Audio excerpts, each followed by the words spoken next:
Welcome to the MFS Wellness Podcast, a hybrid structure encompassing health, fitness, self-improvement, and entertainment, where no topic is off limits and all opinions are graciously welcomed. Let's get on with the show! And now, here's the host of the show, Mike Sinopoli.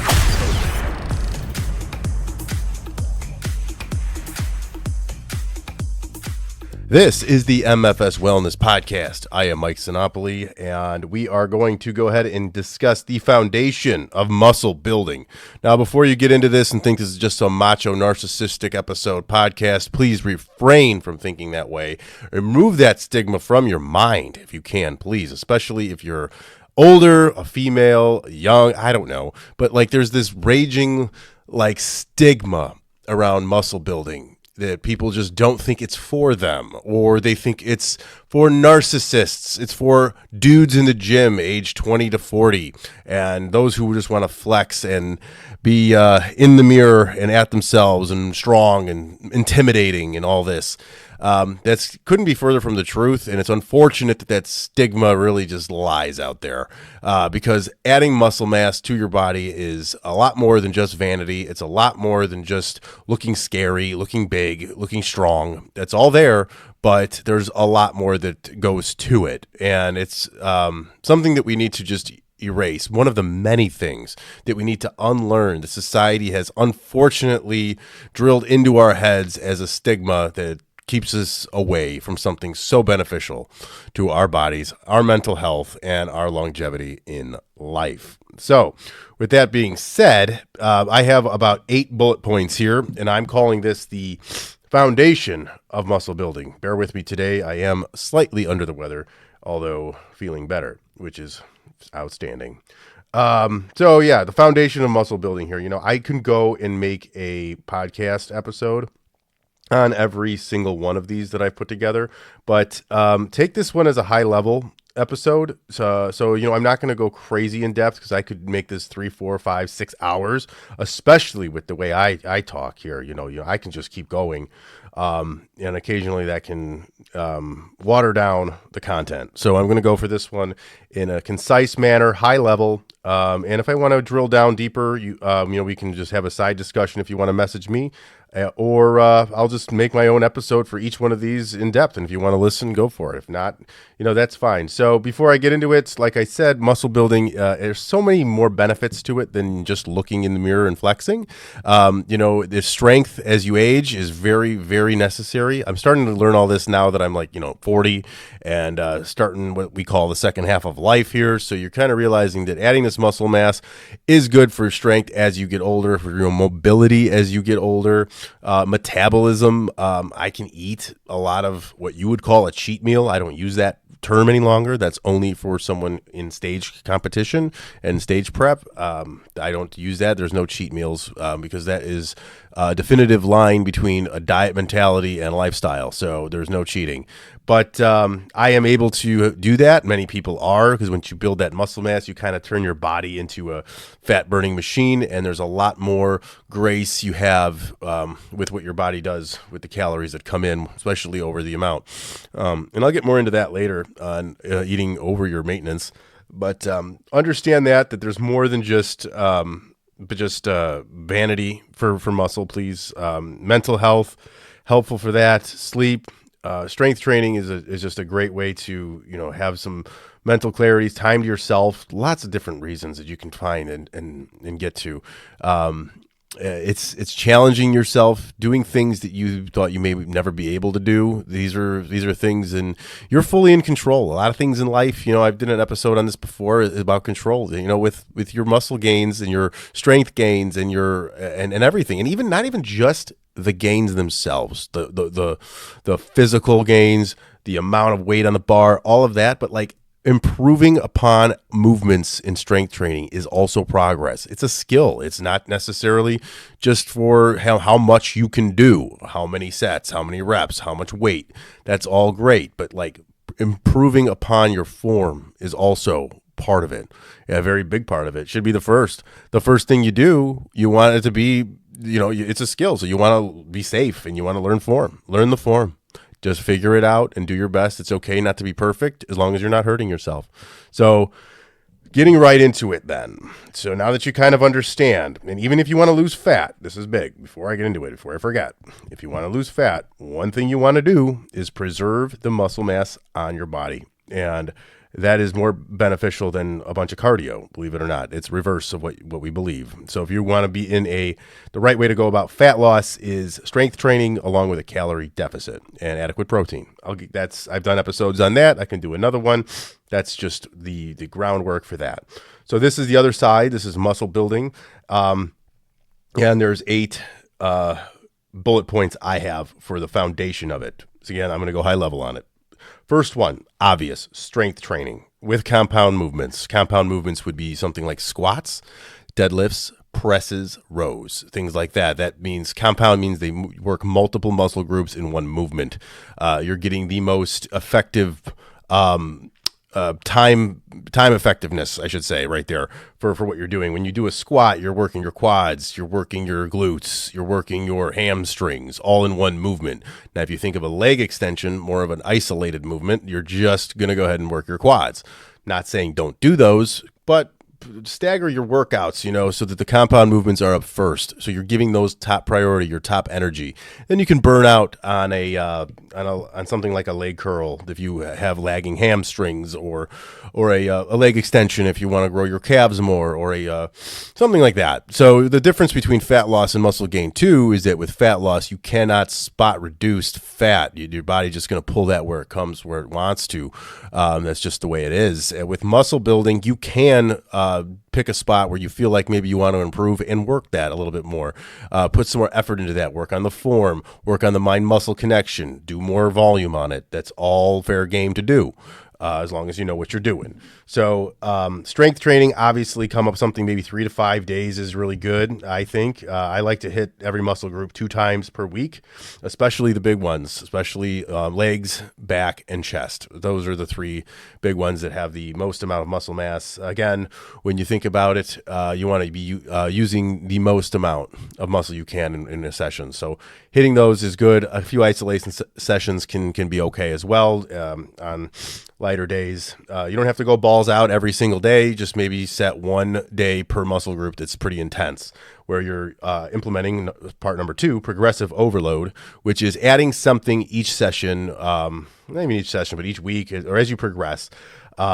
Progressive overload is adding weight as you go, basically. It's adding resistance as you go. So you can add, obviously, small increments, I think is best to keep progressing and doing more. I like to use, when you do reps, I think after 12, if you do 12 reps of a movement, and 10 to 12 reps, and it's too easy, and you feel like you're not challenged at the end of that, it's time to raise the weight on the bar.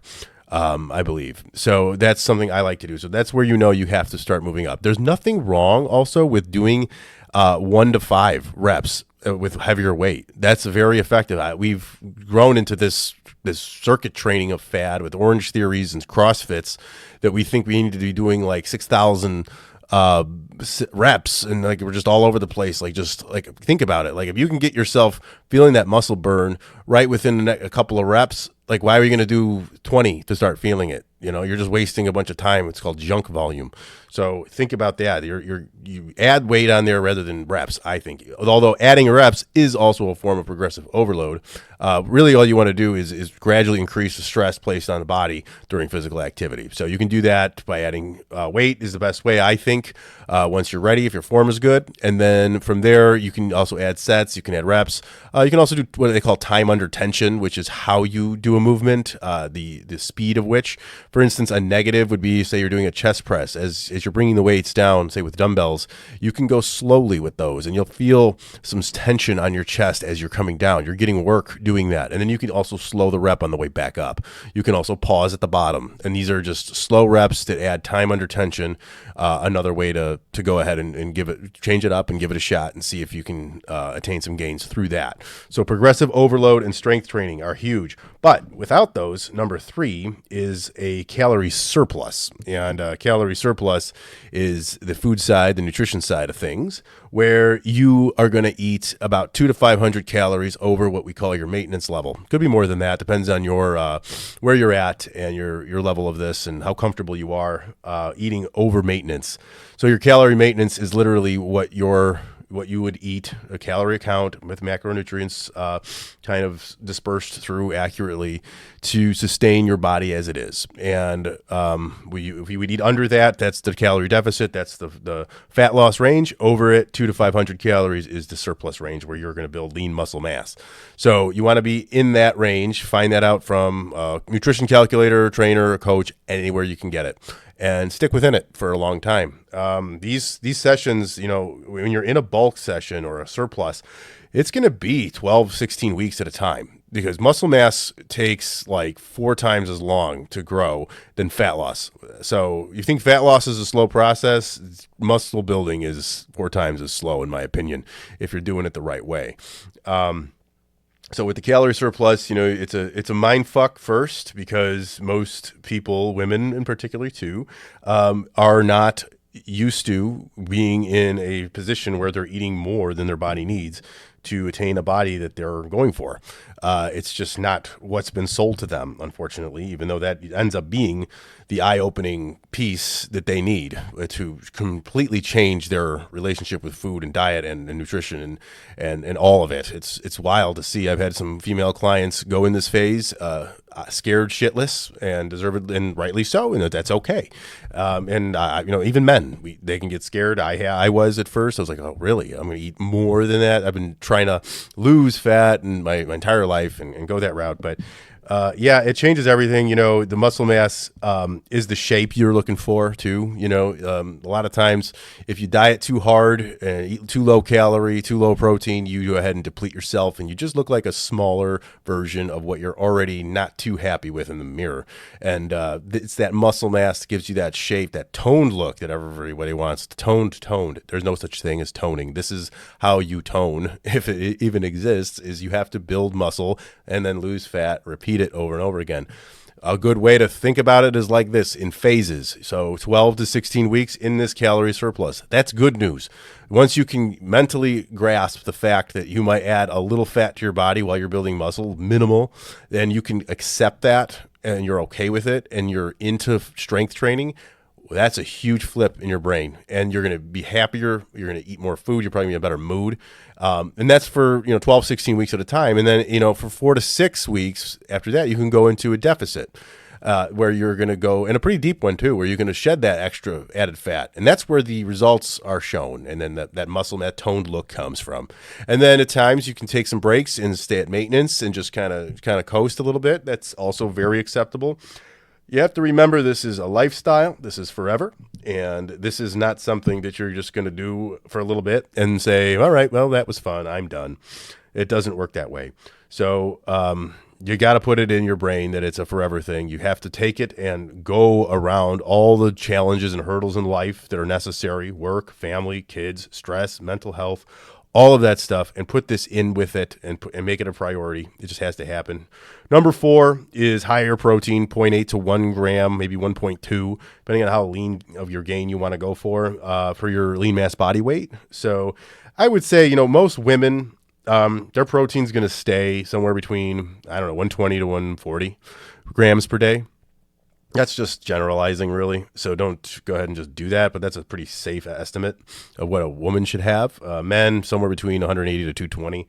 I like to go with that. Everyone's different, but you want to figure it out for yourself and what works the best. Find sources, that you like. Protein is very important for this. Obviously, as you are replenishing what you're tearing down in the gym, that is the 9 essential amino acids within the proteins is what you need to go ahead and recover and grow. And again, I just said recovery, which is number 5, rest and recovery. You want to give yourself between 48 to 72 hours before you hit a muscle group again. That's my go-to. I feel best with that, so I'm not overdoing a certain body part. I mean, there's some science that says you can and can't. I don't know. I just have found the most success and have the best energy. If I was to do chest on Monday, I probably won't hit chest again until about Thursday. That's just the way I do it. And then, some days I'll throw legs in on Tuesday and not hit them again until Friday. That gives my upper body a solid rest day in full. Then I'll do a pull day maybe Wednesday for my back, and then bam, we're back again at chest on Thursday. So something like that. And things like delts, triceps, biceps, abs, you can add in as you go. And again, the thing with abs too, everyone wants to do ab work to get a six-pack. And we know the old terms that it's made in the kitchen, which is true. So it's when you're in that deficit is when you're going to start exposing your abdominals to their fullest. But I've seen people doing ab work daily as if it's going to shrink their waist, but no, it's all a muscle. You should treat it as any other muscle group, 1 to 2 times a week tops, and with progressive overload. If you really want to sculpt your abs and shape them and grow them, and that's what it's going to do. I don't know why we think that of all our muscles we lift weights to grow them, but our abs we work them to shrink them. That doesn't make sense. So you don't need to do them every day. That's just sort of a mind fuck, because you kind of can get a little bit of a tight, sore feel in there, and I think it's just a feeling that people get working their abs. And you're going to get a lot of core stimulation through those compound movements we talked about, like deadlifts, squats, presses, rows. You're going to engage your core in all of that, and that all counts. So, don't go crazy focusing on abs. If, talk to a guy in the gym, he was doing abs for the 6th day in a row. And I was just like, what are you doing? You don't need to be doing that. And I just explained to him what I just said here. Do you do your chest every day if you want to grow your chest? No, you don't. You do it twice a week, maybe 3 times if you're really serious. But that's it. So you got to have that rest and recovery time, because that's where everything is rebuilt. That's where you tear it down in the gym, you rest, recover, you refeed it, and then it grows as you go forward there. So going in next would be creatine. Now I can do an entire episode on creatine, and I will. I'm also not a true expert on it, but there are so many benefits to it. If you're a woman and you're listening to this right now, you probably are like, okay, fast forward. I don't take creatine. That's for high school wrestlers and boys who are just trying to grow their muscles as fast as they can. But no, actually, there's so much research around creatine that I'm not going to go crazy into it right now, just because it's just so deep that it deserves its own episode and its own research with lots of different opinion-based research that's evidence-based, really. So look into creatine monohydrate, micronized, and look at what it can do for you. Just from healthline.com right here, a evidence-based, peer-reviewed by a PhD list right here that I'm just going to rattle off. It helps muscle cells produce more energy. It supports many other functions in muscle, and adding muscle mass, improves high-intensity exercise performances as well, such as sprinting, resistance to fatigue, strength, recovery, brain performance. It speeds up muscle growth as we talked about. It may help with Parkinson's disease. It also may fight other neurological diseases. It may lower blood sugar levels and fight diabetes. It can improve brain function, may reduce fatigue and tiredness, and it's very safe and easy to use. 3 to 5 grams of creatine monohydrate powder per day is pretty good. That's what I'm taking right now, and I think I'm just going to kind of consistently go with this. There is some research that it's possible that some people are not compatible with creatine. It doesn't work within them. So find ways. I'll look into those myself to find the right ways to see if that is working for your body. But there are some studies that show that some people are resistant to creatine. So before you spend money on it, look into that. Although it is not very expensive at all to take creatine. 3 to 5 grams a day for women too in a muscle build, or they're even saying when you're in a fat loss phase, take that as well, because it helps with preserving your muscle mass too. So there's a lot of benefits to creatine. So don't sleep on the creatine. Speaking of which, I just accidentally segued myself quite well there with the word sleep, because that's number 7. Not to get confused with rest and recovery, although it does go along with it. Sleeping well is essential. It is essential for all of this, for functioning. If you sleep like shit, you're not going to train very well. You're probably not going to eat very well. Progressive overload will suffer, and you're basically just going through life with a hangover because low sleep is low function, and brain function suffers. Everything suffers when you sleep. You're like, as we talked about, repairing that muscle mass that you've already worked for in the gym with a bad sleep is not going to do. It's no favors. There's no favors that you're going to do there. So sleep 7-8 hours, like they say. I have had struggles with sleeping, and I posted on Instagram recently, and I'll read it here just in case you didn't see it.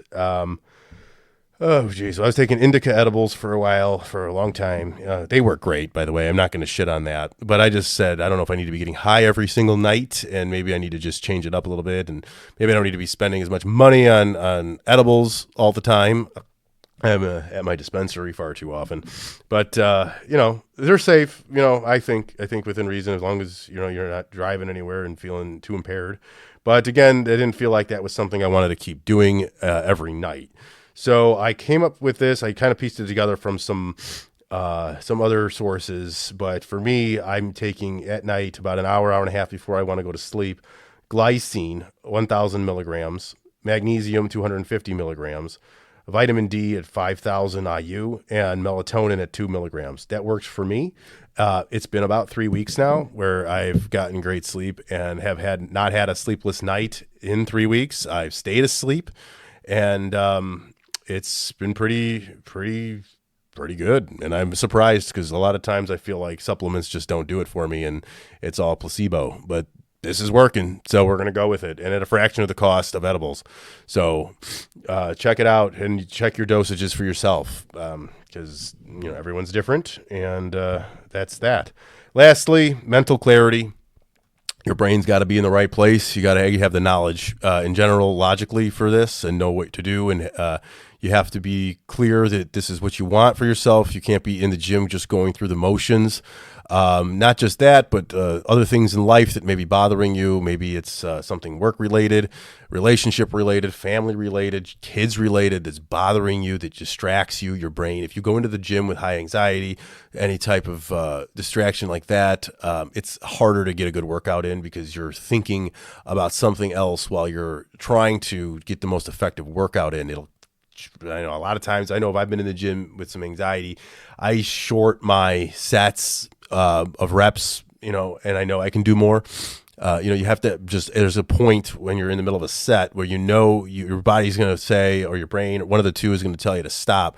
You want to listen to the right voice. One voice is your brain just saying, I'm done because this is getting hard and I don't want to do it anymore. That's the one you want to resist, and you want to bust through that. And I've done it. Right? I've been maybe 6 reps in, and my body says stop, but I'm able to talk myself into 4 more. And those are good, solid reps where I really feel some mind-muscle connection. That's where you can take your brain and know where you're supposed to feel that pinch, that burn, and you know where that is. And that's another sign of mental clarity. If you know where you're supposed to hit, and you can like close your eyes almost and just say, all right, this is where I'm hitting it. This is where I need to feel it. I'm going to go until I can't. And some sets and reps, they need to just be that way. And that's the mental clarity that's needed. Because, if you're thinking about something else, or you're upset, or you're angry, I'm not an aggression guy in the gym. If I'm upset or mad about something, I have an anger thing that creeps into my body, which I'm not proud of, but it's something that I have to manage and deal with. But that's not my thing. Like, you've heard the old saying, go and take it out on the weights. Go in, if you're angry, go work out. It's good advice, but and it may work for many people. But for me, unfortunately, if I'm that angry or upset, it's just kind of comes in as a distraction for me. And if I let my brain just kind of wander away, I'll stop my sets short, and I'll just be like, fuck, I was thinking of something else, and blah, blah, blah. And it's just like, okay, that's not good. So mental clarity needs to be there. And really it starts there with mental clarity and sleep, because if you're mentally not clear in the gym, you're probably not mentally clear to sleep. That'll keep you awake at night. Sleep suffers. And then the other 6 things we talked about don't mean a thing just because they're not going to be as effective. Again, it all comes down to that, just having your core insides, your gut and your brain working in together, however that you want to say. There's a lot to that. A lot of neurological shit that needs to be done that I'm not qualified to really discuss here or give advice about, but it's there. It's real. I deal with it. We all do. So that's it. So that's the kind of foundation of muscle building. And like we said in the beginning of the episode here, the first thing you got to do is realize that it is for you. If you're a human being, if you are a functioning human being, it is for you. It doesn't matter where you are. If you have never touched a dumbbell in your life, if you're morbidly obese, it doesn't matter. If you just think you don't like it or whatever it is, it's for you. It really is. And, it comes easier to some than others. You might hate it. Give it a shot. I mean, that's all I can say. It's very good for your health. It's something that's going to work for you in the long run. There's science behind it. Keep yourself out of the doctor's office. Remember, you go to the doctor when you're sick. You don't go there when you're healthy. You can do your checkups. You can do your preventative, whatever you can there, but that's minimal comparisons to your day in, day out life. And that's the real preventative maintenance of your body. So, eating boring shit, eating well, training in the gym, sleeping well. It just comes down to the same boring shit. And we've heard it time in and time again.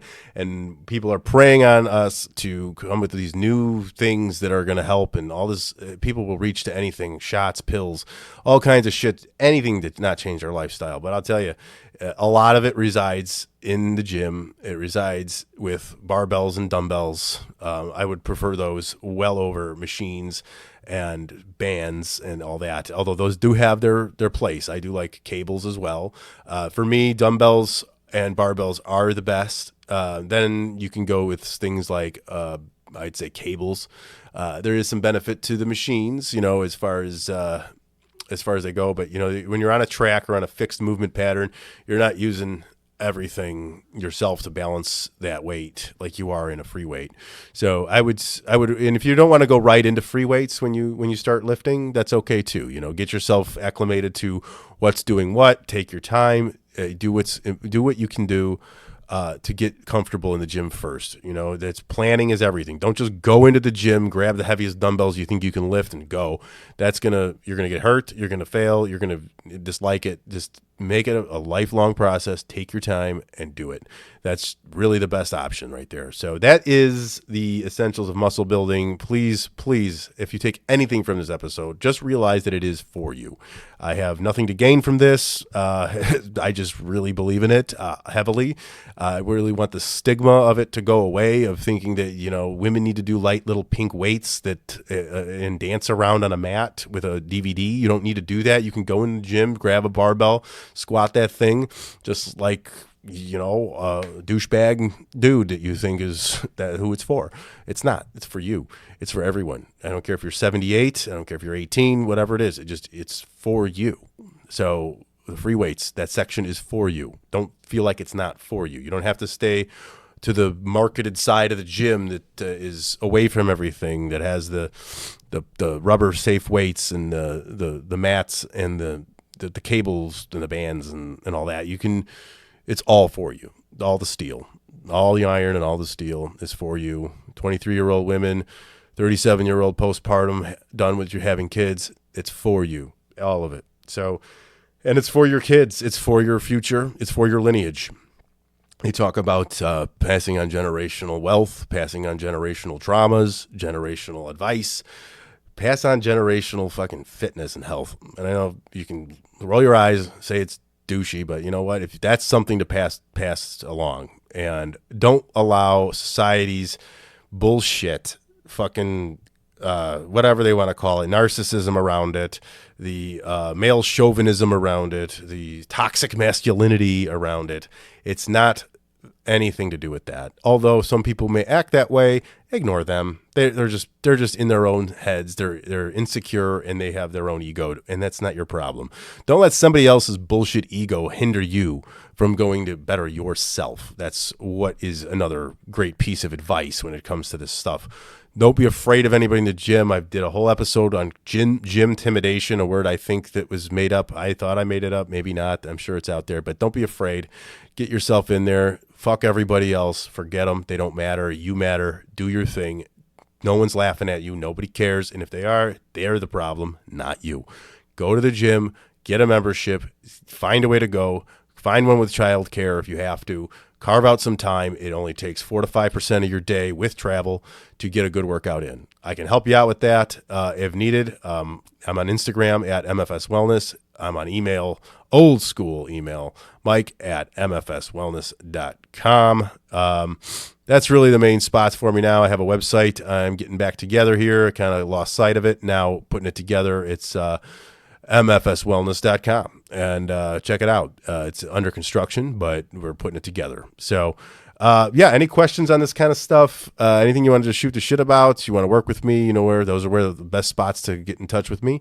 So, thank you for listening, and until we come back with another episode, have a fantastic, fantastic week.